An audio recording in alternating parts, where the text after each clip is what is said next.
everybody, welcome back to the channel. My name's Nicole and today we are here for a book haul. I may have gone a little bit overboard. It's going to be a bit of a lengthy one, so go grab a beverage, sit back and relax, and let's get into it, shall we?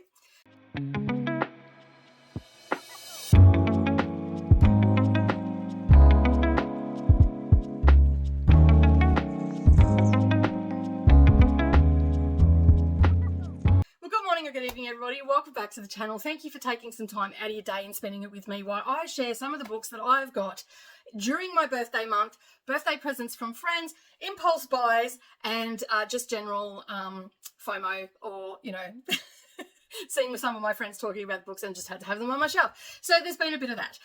This is books that I bought from the beginning of August right up until now. And let's just start, shall we? All right, I'm going to start with my birthday presents that I got from some beautiful people that sent me some stuff from my Amazon wish list. And I'd just like to say thank you very much for that. I really do appreciate it. And I know that this video is very, very late. All right, so let me start with the wonderful Coda, who is is definitely my bestie and definitely showered me with gifts for my birthday. I am currently reading the Mayfair Witches trilogy with both Jess from This Kiwi and also Coda, who you've seen on my channel many, many times. And so basically I had a very trashed copy, which I actually think I got rid of Mayfair Witches. Like, it was really trashed. It had been well read, well loved over the years and all the rest of it. It was almost falling apart. So I have basically moved that on. And because Coda bought me the box set of the Mayfair Witches, so I've read The Witching Hour, which was a chunky book. Absolutely loved it. And now I'm on to Lasher, and I'm about halfway through Lasher right now, although I have put it down because I've got other books I've got to read. So I got that, and it's nice and cute, and it's just going to sit on top of my bookshelves because we've made some different plans for in the library, just expense wise, and as you can see, I'm starting to film in here and all the rest of it. The next one that Coda sent me is his favorite Stephen Graham Jones book, or The Only Good Indians, a novel.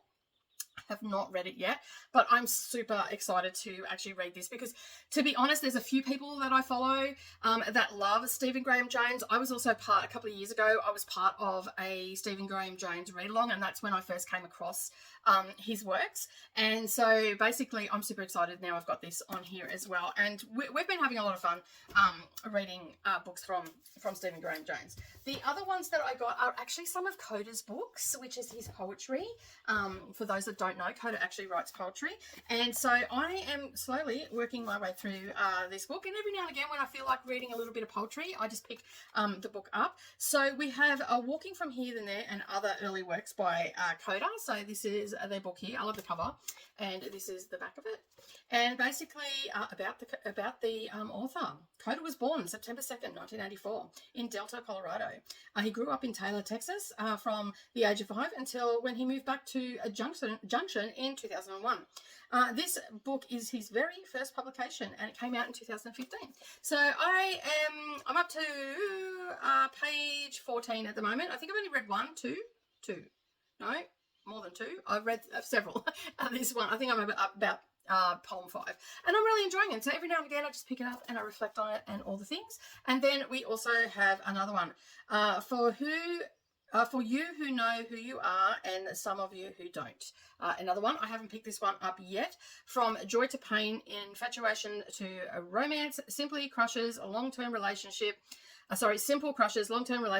and unbreakable bonds. The poetry and lyrics in this collection covers it all. Take a journey through the love with Coda as you immerse yourself in his second collection, where love isn't always looked at in black and white. So yeah, so that is that one. So you can get these from Amazon, I believe, so go check them out. I will link them up down below, and you can go and get some of Coda's works. The other one that I have already read, I've actually read this one, so that's exciting. I had to read it as soon as it came. So it's called In the Lives of Puppets by TJ Klune. This is my first soiree into TJ Klune, and I absolutely love this. I had such the best time, and of course I got to read it with Coda as a buddy read as well, and it's got sprayed edges. I believe this came from, it is a Barnes & Noble exclusive, so look at me go having a Barnes & Noble exclusive. Absolutely loved it. Loved the narration of this because I also had the audiobook for it as well. Absolutely loved the narration on this. And I've been told that the narrator is the same for the Cerulean Sea, which I do believe is on here. So yeah, for those that don't know, I actually have a TBR cart here and 2 shelves are double stacked. So there's a few books. So anyway, this was a 5-star read for me, and I absolutely loved it. And I cannot wait to get more of TJ Klune's books. So those ones, and of course, where's the other one? Oh, there we go. And of course, if you've been around for a while, you know that Coda, Jean and I read the book, The Sluts, and I've got my very own copy because we can't buy it here in Australia, and you can't get it in Canada either. So I have my, and so Coda sent us our very own copy. I'm super chuffed that this was such a, it was a book that you read and you're like, I should look away now, but you can't look away because it's such a train wreck, and it's so filthy, and it's just so good, and it's set up like old forums. Like, if you've been like around the internet since its first, it came about and all the rest of it, you remember the old school chat rooms and all that sort of stuff. Very much set up like this, where you had the webmaster that took care of it all and all that sort of stuff. Yeah, so very much like this. And then in the end, you don't know who to believe, what's going on, and all that sort of stuff. And it's very, very, very, very well done. And I'm looking forward to reading more from Dennis Cooper, but I've got a feeling that a lot of his books are really hard to get here. So I'm probably going to have to enlist Coda's help to get me more of Dennis Cooper's books. There was moments here where I was shocked. There was moments where I laughed out loud. There was moments where I'm just like, ew, that's so wrong. And all that sort of stuff. So yeah, it's definitely one not for the faint-hearted. But it was a great read, and I like, Jean and I and Coda had a great time reading this. There was lots of laughs and all that sort of stuff. There was lots of voxering going on when we were reading this one. All right, so they're the books that I got for my birthday from Coda. So thank you very much, Coda. I really do appreciate the fact that you sent them to Australia as well. Like, I know that that's cost you a bomb, so I love you for it. Thank you, my friend. Thank you so much. And I love that I'm going to have a Coda shelf, so it's great. All right, we just have to get you to write a little bit more some of your horror stories and stuff. Yeah, no pressure. All right, this one took me a little while to work out who it came from, because Amazon did not put a slip in who it was from, and I had Jessica's last name, and I'm like, I don't know who this is, because I have several Jessicas that are subscribers, and I knew it came from in my Amazon wish list because it was there, and I'm like, oh my god. Who is this? So I'm running through it. I'm asking Coda, and I ask a couple others, do you reckon? And then I'm like, hang on a second. I might be onto something here. And so I sent a message off to Jess from This Kiwi, and she sent these through to me. So The Cartographers by Peng Shepherd, which I've read another book by Peng Shepherd, which is The Book of M, which is just out of screenshot. That was a really good book. That was all about memory and the loss of memory and loved ones and all that sort of stuff. And it was like a dystopian type. The world's coming to an end. You get this, once you get sick, you start losing your memories and all that sort of stuff. So it's called The Book of M. And I picked that up purely because I call my granddaughter Little M. And I just thought it'd be cool to have a book on the shelf that she just thinks it's all about her, even though it's not. But yeah, so I'm really excited to read this one. I'm sort of leaving this till next year. Because there's a few other books of Peng Shepherd's that I want to keep an eye out for at a couple of secondhand book events that I'm going to. So, yeah, and then I might just sit down and immerse myself in the Peng Shepherd world, but I'm super excited about this. I believe I first heard about this one and it ended up on my wish list because Brittany from Brittany Loves Reading was talking about it. So, yeah, so I've got that on there now to read. And then we got The Once and Future Witches by Alex E. Harrow. This one, I cannot remember why I put this on. I remember someone talking about it. It's set in 1893 in the Victorian era. And it's following a couple of sisters, and there's no such thing as witches. There used to be in the wild dark days before the burning began. That was a mouthful. But now witching is nothing more than tidy charms, nursery rhymes. In the modern woman wants any measure of power, she must find it at the ballot box. So I'm guessing it's a little bit. I honestly cannot remember why this ended up. Maybe the cover. I really like the cover. Reminds me of a tattoo. And like there's scissors in there, and there's yarn, and there's needles, and all that sort of stuff. So that could have appealed to me, but that's the cover, and that's who it's by, and I'm looking forward to reading it. There's also another book here, the 10,000 Doors of January. So if I like this author, I might end up getting more from this author. But thank you, Jess. I really do appreciate the two books that you sent me. I'm super excited about them. To be honest, as I said, I cannot remember why that was on there. I'm pretty sure I've seen someone talk about it and it sounded really interesting. Then my lovely granddaughter and daughter sent me, it went onto my wish list because I said, what do you want? I said, look, I really am right into reading right now. I would love it if you just looked at my wish list. It's super easy. Everything that I'm looking at is already there. You don't have to think about it, because they wanted to get me books as well, because me is a big reader as well. So she's like, we need to buy me more books and all the rest of it. So they went on there and they got me a series. So I love these covers. These ended up on my wish list because I love the covers for one, and also they Alex E. Harrow had written a blurb on it as well, from Once Were Future Witches, the Once and Future Witches, I'll get that right. And this is set in China in 1345. So, and it's under the rule of a harsh Mongol, sorry. And yeah, and then so this one is She Who Became the Sun, and this one is He Drowned the World. I believe this is the first one. No, this is the first one. This is the second one. So I got the duology, and I'm pretty happy that they're on there. And again, I've seen someone talking about these. A lot of the stuff that ends up on my wish list are things that I've seen on Booktube that I'm interested in, that I really got a good vibe from, or I've seen a couple of people talk about, and all the rest of it.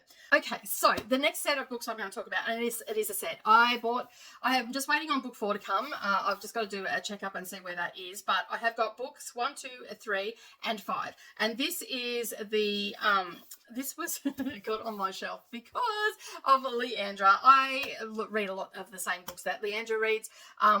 We don't always align, which is fine. I don't think we should all align on everything, because the world would be a boring place. But I do trust her recommendations, because I've had more successes than failures that have been recommended by Leandra. Now, I know that there's a few people reading this. Neva is also reading this, but these are the 4 books that I got.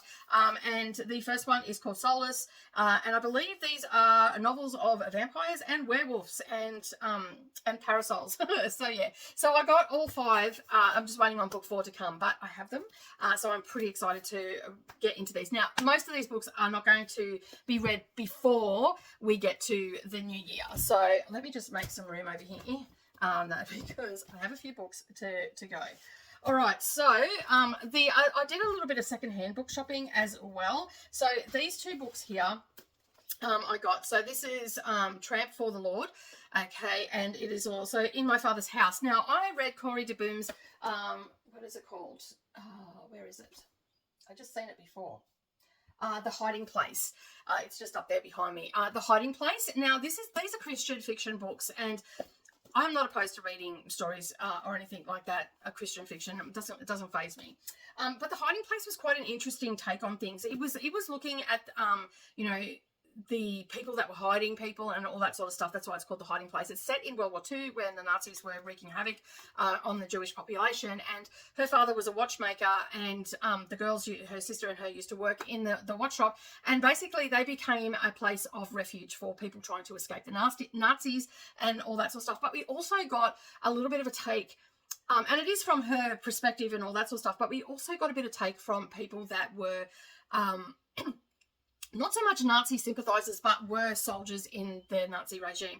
And so we got to look at how they felt about what was happening. It wasn't a great deal, because it was more about her and her family and what they lost and the impact of the war and everything like that. And subsequently, as I was reading the book, I really enjoyed it. Like, I really got into the story and enjoyed her storytelling and the way she wove Christianity into, and her faith and everything like that into the story. And, you know, how at a little stage there, she didn't think she was as faithful as she should have been, whereas her sister always had that unwavering faith in the Lord that he was going to help them rise above this and all that sort of stuff. It covers loss and grief and all those things, because, I mean, we're talking World War II, and we're talking the Jewish Holocaust. It's a scary time.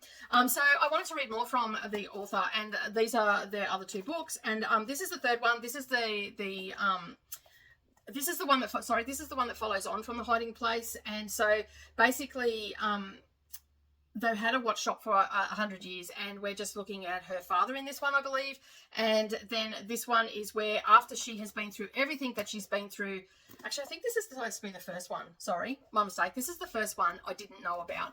Read the second one, and then this one follows on from the second one, because essentially, a little bit of spoiler here, essentially, after everything that happened, she is then out in the world, and she's found her faith and her strength in her faith and in the Lord and all that sort of stuff. And so she wants to share that. And so she goes on a mission to help people, not to shove it down their throat or anything like that. She didn't come across that way where it was her way or no way. She basically wanted to help people, but in the name of the Lord, and that's what this one's about. So so this is the years after the hiding place, so this is after all that's happened, and they are very much memoir style books, so I'm looking forward to that. And as you know, I wanted to get into more memoirs this year. Have I done that? No, not really, but you know, at least I have a couple of these books on the shelf. I was a bit disappointed because I had to get this secondhand. I couldn't get the same. The Hiding Place is the same as this, so I will keep an eye out for the cover on this and swap it out. I mean, I only paid like $5 for this, so that's neither here nor there, but I'm looking forward to continuing on with them. I was a little bit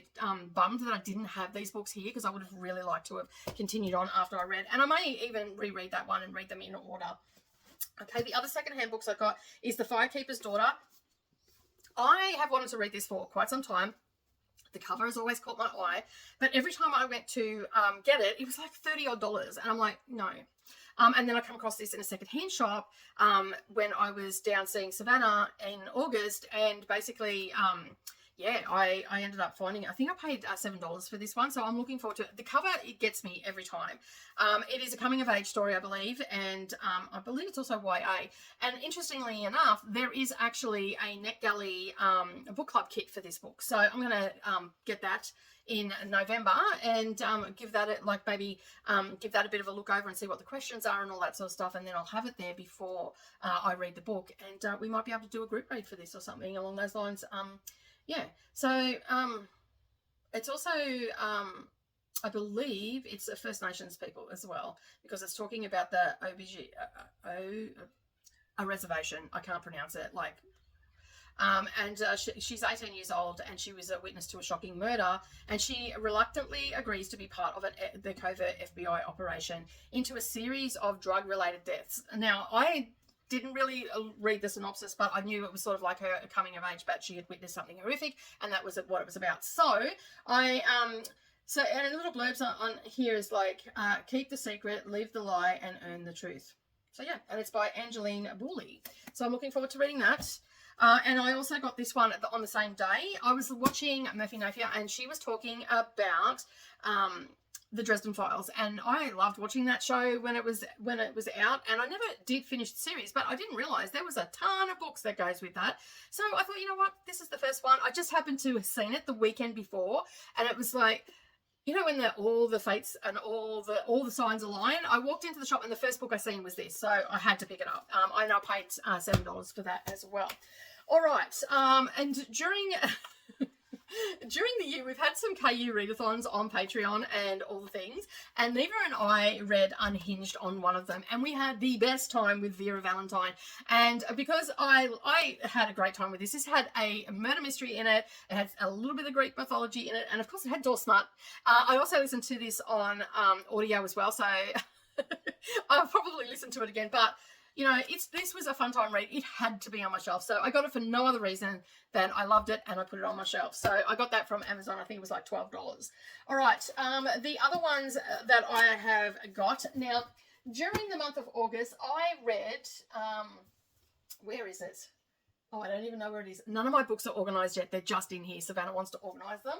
So I've just shoved things on here.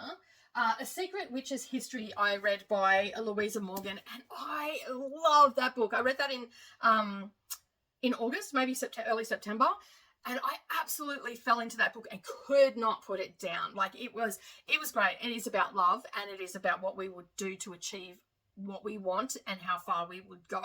And essentially it's also about mother and daughter lines as well in witchcraft. So it was super, super great.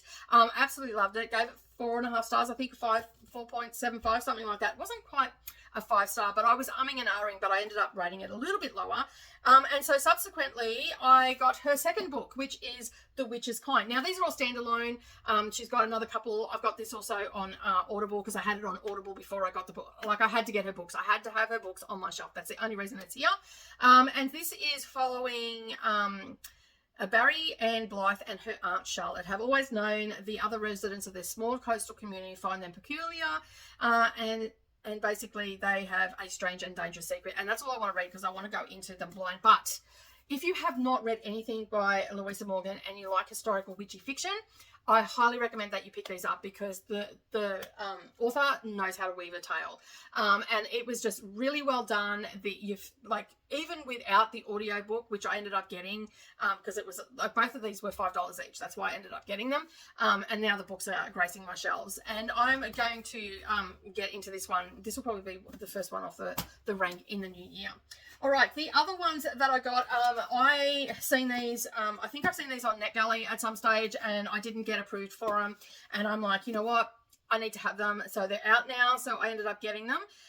So we have Pumpkin Spice Cafe. I've heard mixed reviews about this one.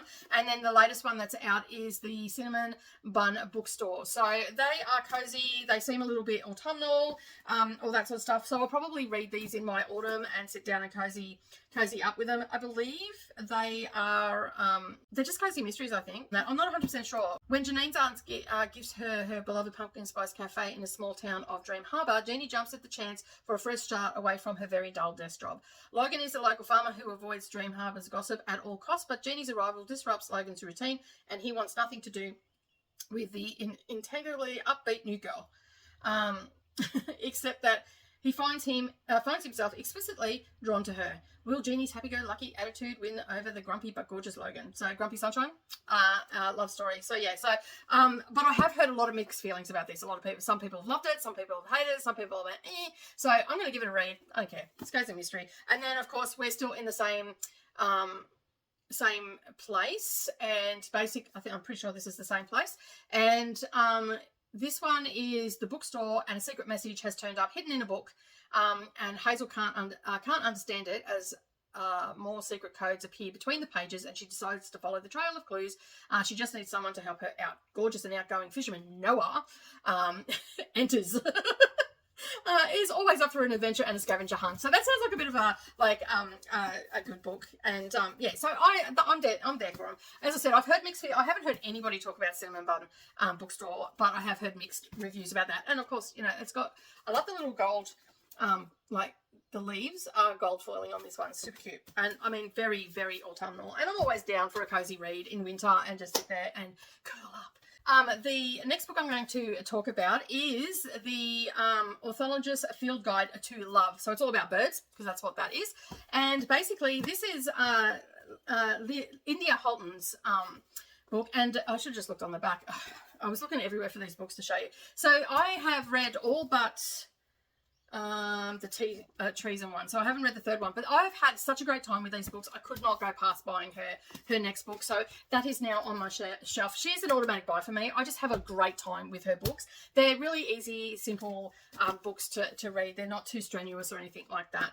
All right. Now, I do have several books here that have been influenced by booktubers, and I've just got to pull some out because they are for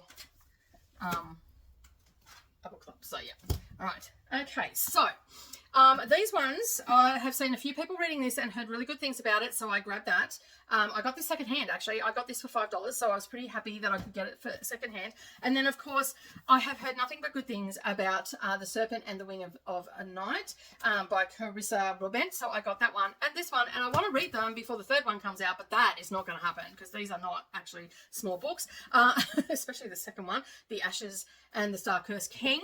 So I've heard nothing but good things about them. Rainey loves these, well, last time I checked, she was quite enamored with these books, so I'm hoping to get to them. I don't think I'm going to get to them before the end of the year. I'm going to try, but I don't think I'm going to, because I sort of done a little bit of a taste test this year where I just fell into a series and I read the series and I really liked doing that. So I'm probably going to get the third book before I read these and then get them in. Now, I am definitely going on what other people have said for those because I trust their opinion.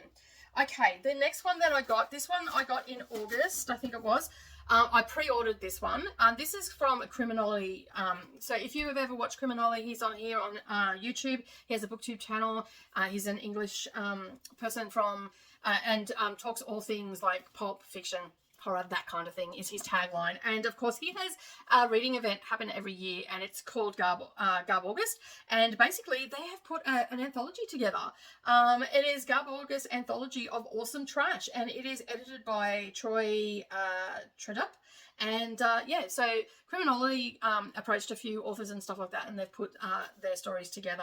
And we've got demonic lovers, terrifying tots, murderous critters, rampaging cryptids, saucy shenanigans, doomed soldiers, remorseless criminals, and horrifying technology, and even the shudder-inducing final rave at the end of the world. Crime, pop, horror, that kind of thing. That is Criminology's tagline. If you haven't checked out Criminology, head on over.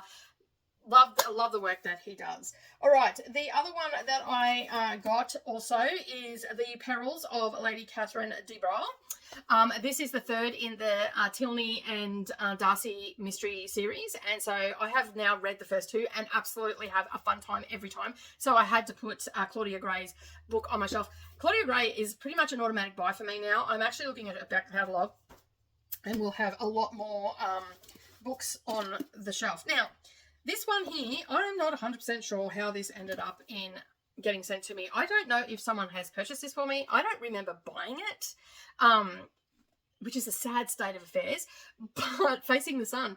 And basically everything changes one summer. A hotel developer moves into the coastal neighbourhood, cutting off access to beloved beaches that anchored their community and their childhoods.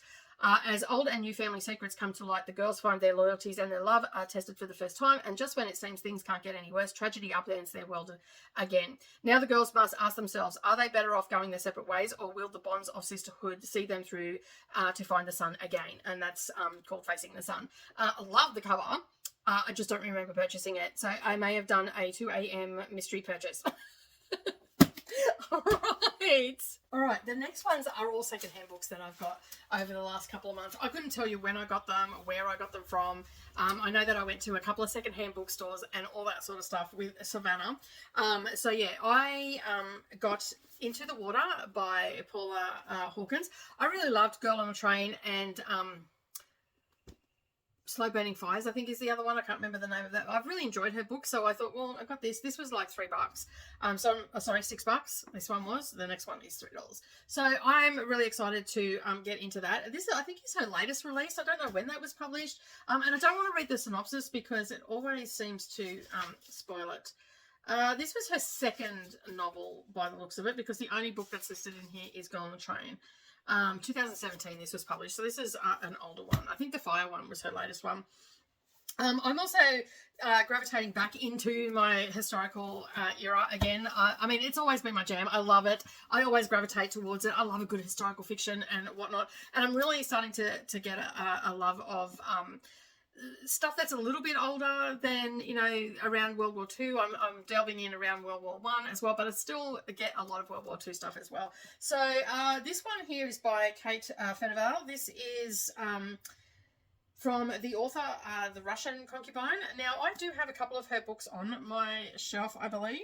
I've got them through the Book Grocer box and whatnot. So I haven't read any of hers yet, and she is an author that I'm going to do a taste test from. So I think at the beginning of the year I was doing a couple of, and at the end of last year, where it was Meet the Author for the first time, where I'm reading a new author to me. Now, I believe that this is set in China in 1929, and for years Lydia believed her father was killed by the Bolsheviks. But when she learns that he is captive and in Stalin-controlled Russia, the fiery-haired girl is willing to leave everything behind, even her Chinese lover, Chen and Lo. And then she journeys off. So she's the Concubine's Secret is the book that I'm talking about. I love the cover. It's very sexy. Very sexy. Yeah, so it is... apparently I've heard really good things about this author, so I'm pretty keen to get into more of their works, and I've been slowly collecting them, and I've said this before that I really like to just fall into an author sometimes, and I really miss that, chopping and changing from books and whatnot. I know that I'm doing a lot of, you know, stuff for Booktube and all that sort of stuff, and variety is the spice of life, as they say, but every now and again I like to just fall into an author, and that's where the Meet the Author or the taste test, whatever you want to call it, comes into play. All right, I've got another another Kate Furnivale Ball, and this is Far Side of the Sun. It's an epic story of love, loss, danger, and danger in paradise. This one is set in 1943, and it is about 23-year-old Dottie Wyatt, who thought she had escaped her turbulent past, and one night her peace is shattered when she chooses to help a man, but she finds stabbed in an alleyway, and then the story just goes on from there. It's another beautiful cover, like,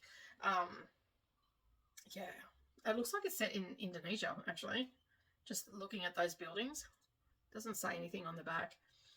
So yeah, so that is going to be a nice read for me. You know, we have our moments. I got this because I got this and I was meant to read this in Mystic Readathon, and I just never got to it. I sort of ran behind, and this was one of I think this was, I can't remember who this, it was a host favourite anyway, and I picked this one up. This one was the one that was $3, so I picked that up for $3, so I'm happy with that, and I will definitely pick that up. I've heard mixed things about The Vanishing Half. It's about sisters coming of age. I think it's YA as well, so and there's another book here, The Mothers, so that might be interesting.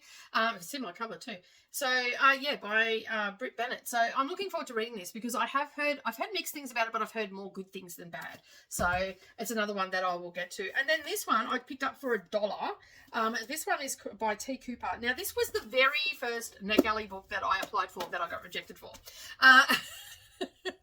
You know, I don't know what I was thinking, you know, that I have a 0 score. I'm going to, you know, get this book. Anyway, T. Cooper, a best-selling Australian author, and it's called The Butterfly Collector. And, yeah, I believe this is, yes, 1868, so Victorian era.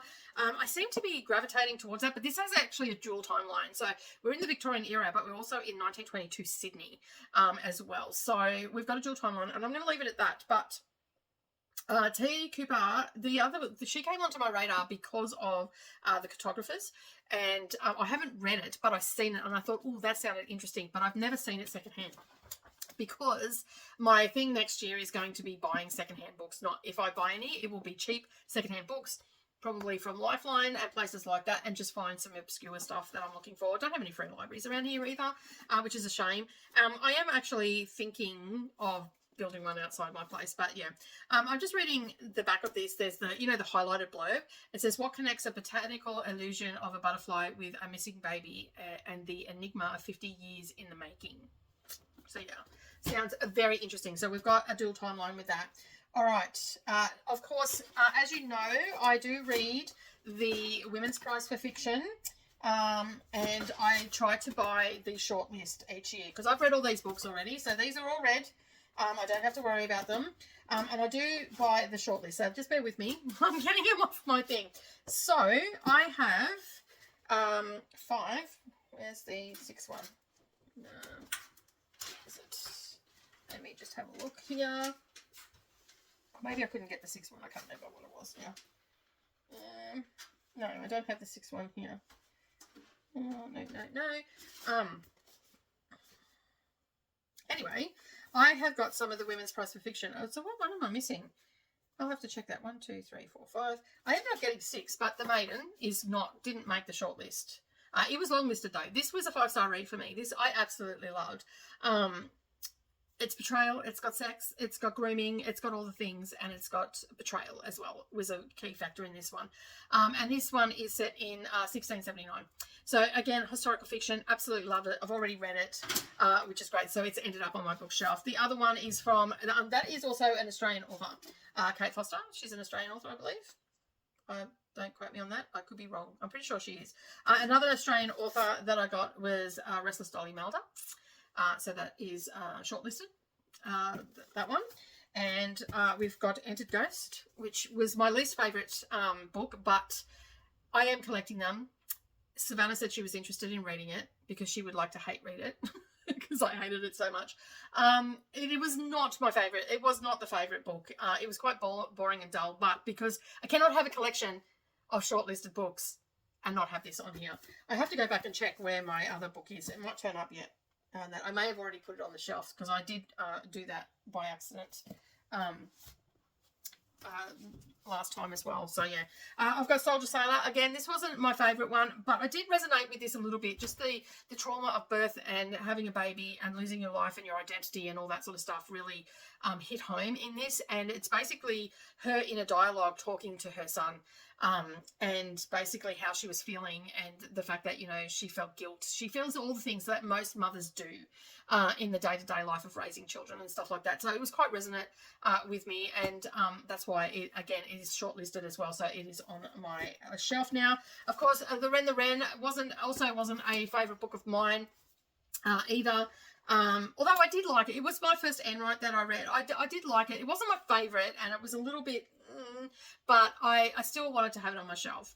I would like to read other things from Anne Wright. I don't think that this was the book I should have started with. I think I should have read some of her backlist first before reading this one, because I think I may have appreciated it more had I read something from Anne Wright. Now, I've heard many mixed things about this author and their skill and ability and all that sort of stuff. There's been rant videos and all that sort of stuff that I've come across where people have just full on hated it. But yeah, so this was also a Booker Prize. She's also a Booker Prize winning author as well. But this one was, again, it was about family relationships, the trauma that comes with that. Abandonment, betrayal. There was a little bit of everything in this, if memory serves me correctly, and it was just sort of doing some parallels and stuff like that. There is poetry throughout this book as well. It's basically focusing on Carmel and who's the mother in the story, and then there's Nell, who's the daughter, and then there's the focus on Carmel's father, who was a famous poet and living in his shadow and stuff like that. There's a lot of elements in this book to open up and discuss, and would make great, like, even though this book is not my cup of tea, it still would be a great discussion piece, because it would open up a lot of dialogue between people, especially amongst women, mothers and daughters in particular, and also people that have had trauma with their fathers, and, you know, who have, you know, big personalities and all that sort of stuff, and you know, and the betrayal of infidelity and all that sort of stuff. It would open up a lot of dialogue. So I could see why it ended up being shortlisted. However, the winner is now on my list. Brothers Lie. I adored this book. This book where following Sashi, and she wants to become a doctor, but it's also at the time when there is a civil war in her country, and basically it is telling the story of the Tamil people and the plight that they went through in the early 80s, if memory serves it correctly. I don't think it's on the back of the book. So yeah, it tells through her hometown of Jaffna. Her dream spins off course as she sees those around her, including 4 beloved brothers and a best friend, get swept up in the violence of political ideologies and their consequences. A desperate act, she must ask herself if it's possible for anybody to move through life without doing harm, because as a doctor you are supposed to do no harm, and first do no harm. So she is asking that question: is it actually possible to move through life, especially in a war-torn country? Because I believe it was 29 years the Civil War lasted, and I believe it was Pakistan with the Tamil people.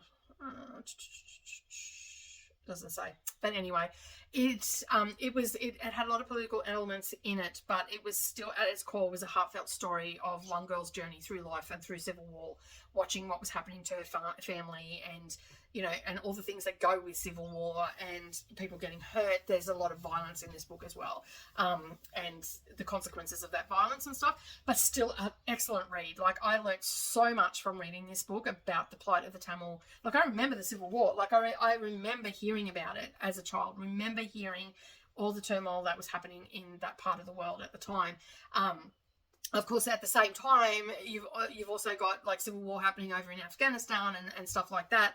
And so there was a lot of that sort of stuff on the TV and whatnot when I was younger, and also on the radio. And I listened to, because of my grandparents, we listened to a lot of, I can't even remember the name of the radio station, but it was a lot of world news. It was sort of like SBS, but on the radio.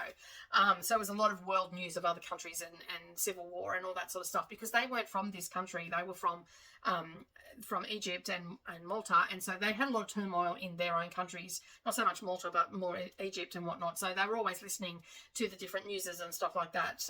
A lot of time I couldn't understand them, but then there would be discussion about it. And I remember that there was news broadcast that I seen myself on TV and whatnot about the Civil War over there. That was quite concerning from the human rights side of things. So yeah, I wasn't allowed to watch a lot of TV when I was younger, so it was a lot of news programs and not so much a current affairs or anything like that, but 60 Minutes, What's Happening in the World, I think it was called, Behind the News, which was a kids program, and all that sort of stuff. So as I was growing up, I wasn't allowed to watch a lot of junk TV. It was all quite informative, a lot of documentaries and all that sort of stuff. So yeah, I know a lot of little tidbits about a lot of different shit.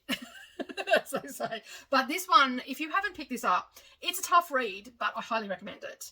And I'm so glad that it's on my shelf, and I really want Savannah to read this one.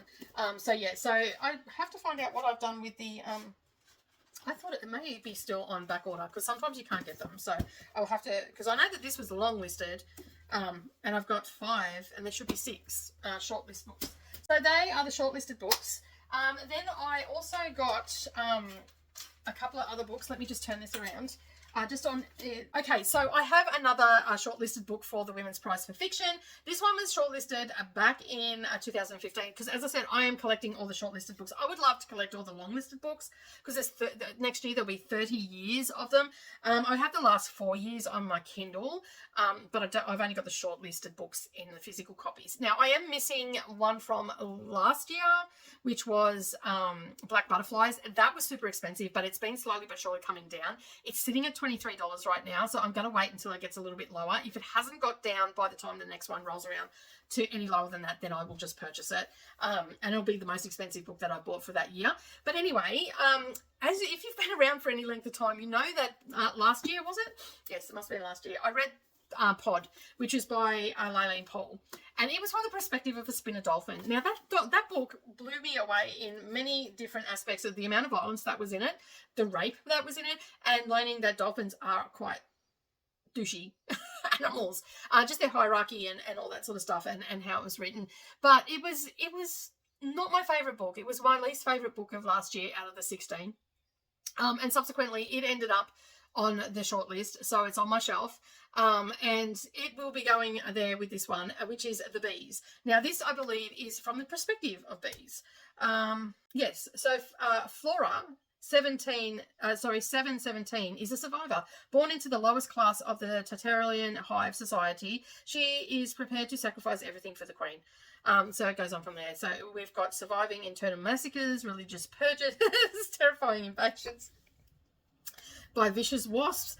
So everything that you could want in a book is in this book. So when I believe Coda and Neva are going to be doing a buddy read for the pod. I don't know if that's still happening. It was just something that was talked about on our sprints at one stage there. When they read that, I am not rereading Pod. I will never reread Pod unless I go senile and I've forgotten that I've read it. That's the only way I'm going to reread it. It is just for my Women's Prize collection.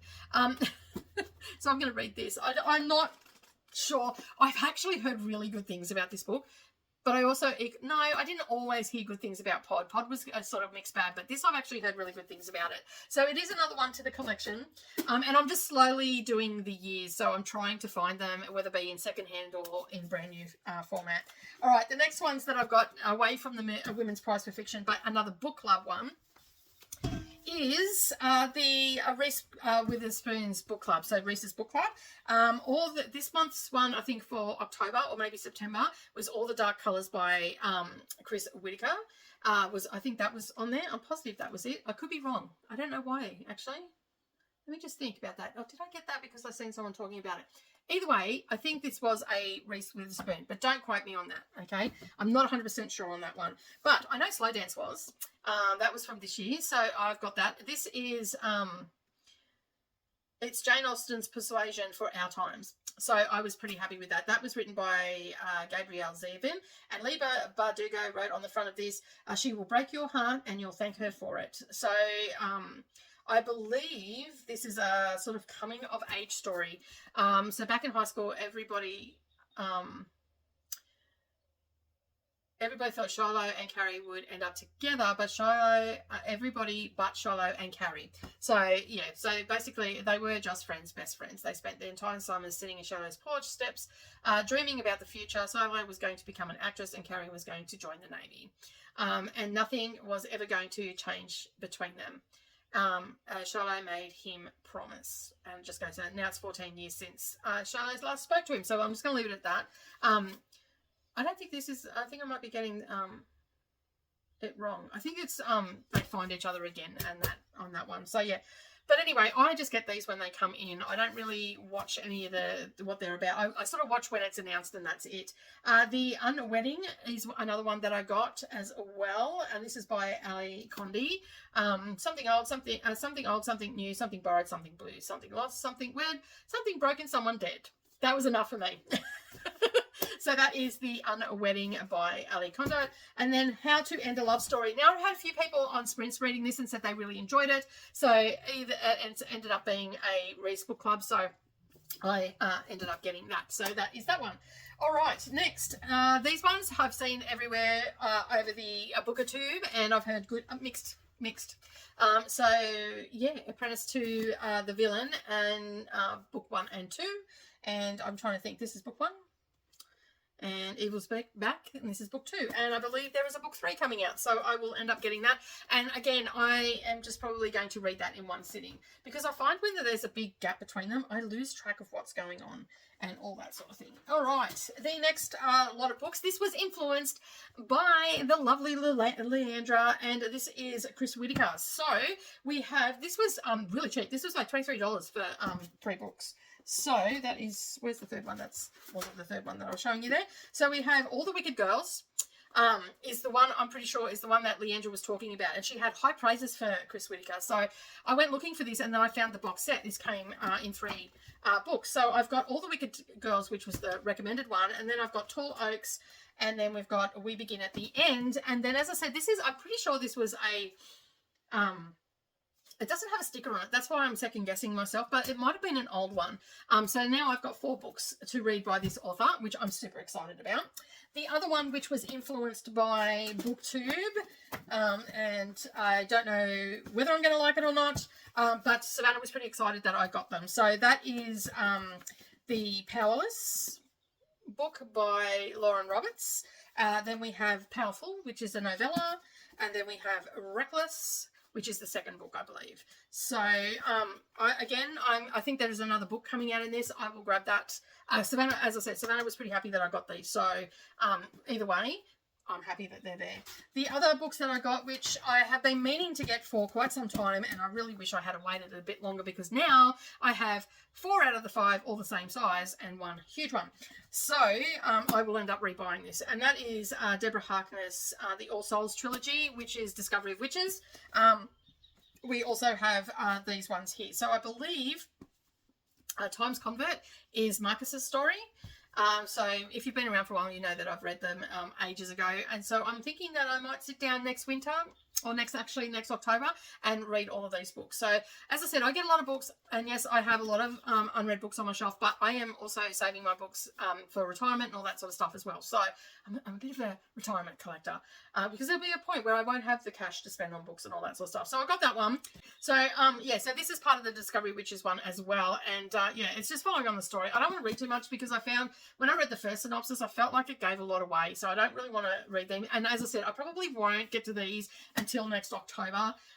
And then I will just spend October reading those books, because there's 5. I'll revisit them, and then I'll probably rewatch the series as well, because I absolutely love it.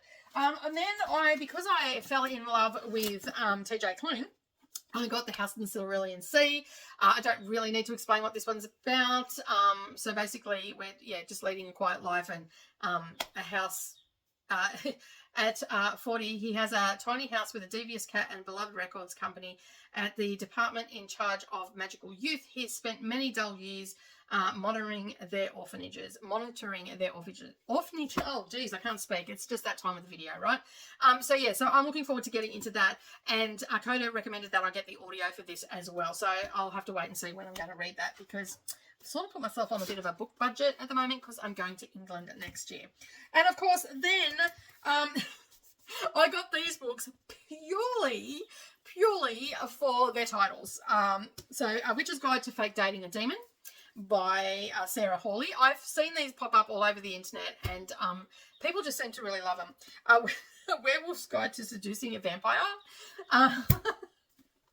and A Demon's Guide to Wooing a Witch. And I just love the fun covers on them. They're absolutely gorgeous. And I can't wait to read these. These will be like my winter reads. I'll just curl up and one night and I'll read them. I'm planning on doing more reading with my eyeballs next year as well, just slowing down a little bit. All right, so that's the TBR trolley. We've not finished yet.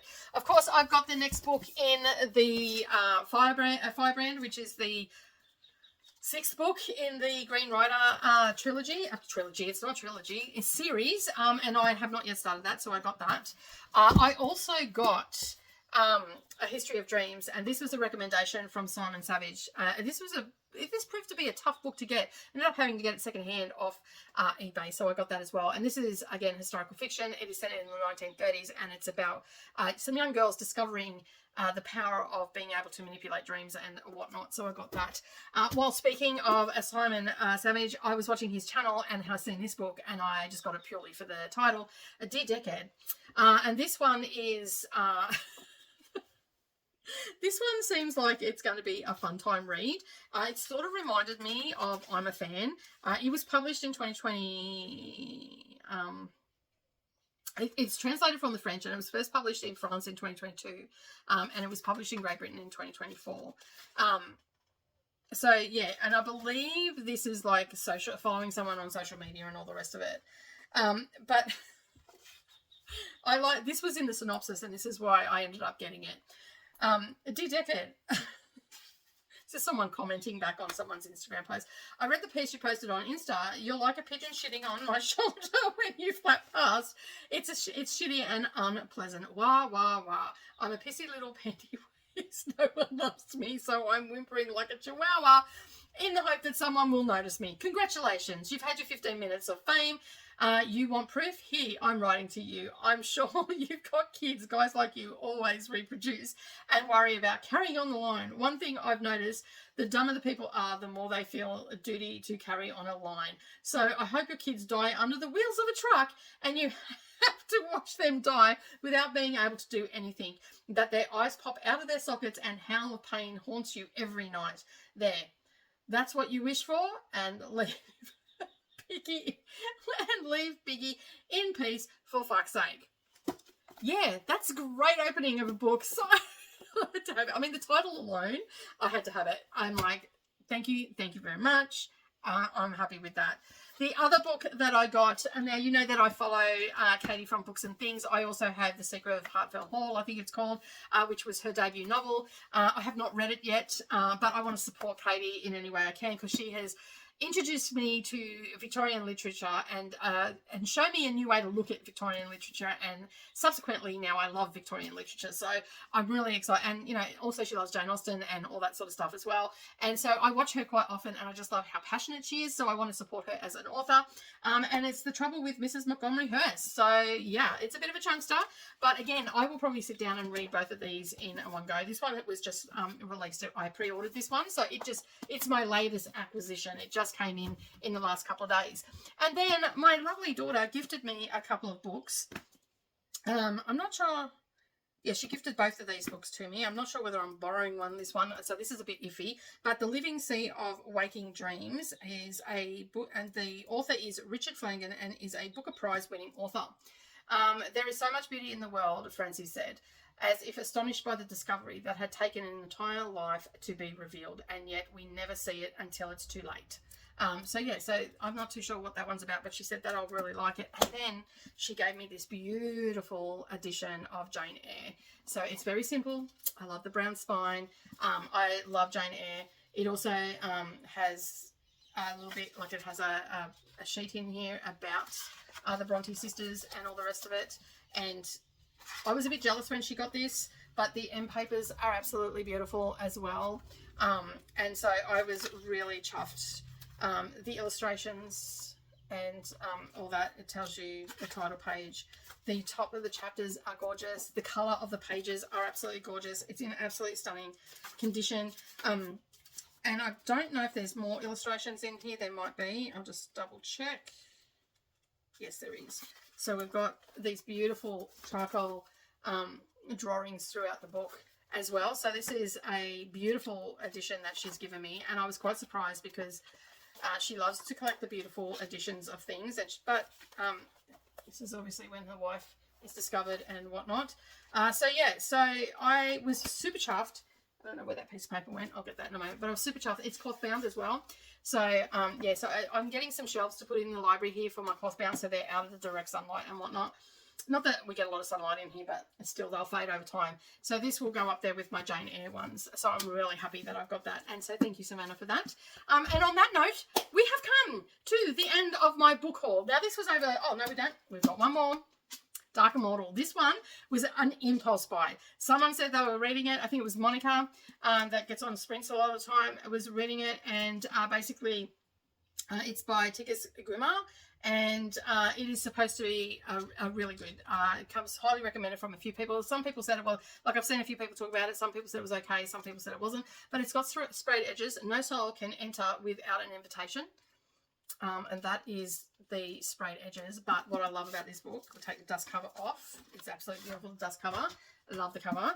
But seek mind above blood, and if you must bleed, use it as ink. That's the cover. But check out the end pages. Love it. Absolutely love it. There's little like castles for the chapter breaks and all that sort of stuff. But yeah, this was definitely an impulse buy. And then that's the back in, and it's got like that letter in there and all the rest of it. But a beautiful book. It's pretty, and I will look at it and it will be on my shelf. But anyway, I've heard good things about it as well. So I don't want to read too much about it because I don't want it to jog my memory. She is based in Melbourne, Australia, this author, but she is actually from Ethiopia. She's Ethiopian, and so this one will actually be, I will be reading it for my Read Around the World challenge, because I either have to read a person from that country, or someone that was born in that country identifies as that person but now resides in another country. So this one will be that, and I've got some different things happening with the Read Around the World challenge, so just be aware that you will definitely see this in the future. But as I said, that is it from me today. Yay, we got to the end of this. Now I've got to put all these books back, which they're going to have to live in, because I've got to get another bookshelf to put in here. They're going to have to live in the trolley for a little bit longer. I mean, it is a to be read, so it is in the right trolley after all. But anyway, that is it from me today. I'd just like to say thank you to everybody that has sent me a gift for my birthday. I really do appreciate it. I love you very much for doing that and sending me a book. I always appreciate any sort of gift that I get, so thank you very much for that. And yeah, and now I need to put all these things away. But as usual, keep turning those pages, and I'll see you in the next video. Bye for now.